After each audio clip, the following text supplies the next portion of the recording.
এতে আমরা দেখব যে কিভাবে হাইপারলিংক কমান্ডের সাহায্যে একটি ফাইলের যে কোনো সেলে ক্লিক করে অন্য একটি ফাইলে মুভমেন্ট করা যায়। দেখুন আমরা বর্তমানে যে ফাইলটিতে রয়েছি রেজাল্ট শিট নামে ফাইল।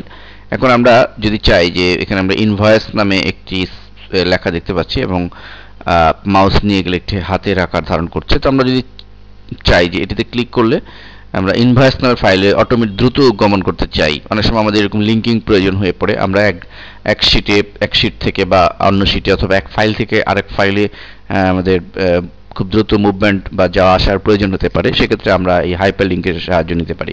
আমরা দেখুন ইনভয়েসের এই সেলে যদি ক্লিক করি অটোমেটিকলি ইনভয়েস ফাইলটি কিন্তু ওপেন হচ্ছে, আমরা দেখতে পাচ্ছি ইনভয়েস লেখা। তো এখন ঠিক এরকমভাবে আমরা যদি আমাদের এরকম যদি প্রয়োজন হয় যে আমরা এখানে ক্লিক করে রেজাল্ট শিটের ফাইলে চলে যাব, আমরা সাপোজ এটি বোঝার জন্য এখানে লিখছি রেজাল্ট শিট।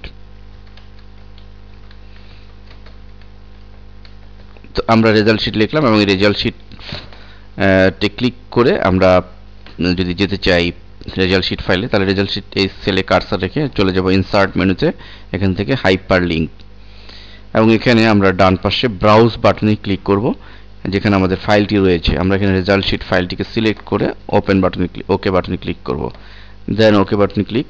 এখন দেখুন এই ফাইলটিতে মাউস নিয়ে যাওয়ার সাথে সাথে এটি হাতের আকার ধারণ করছে এবং যদি ক্লিক করি অটোমেটিকলি সে রেজাল্ট শিট ফাইলে চলে যাওয়া যাচ্ছে।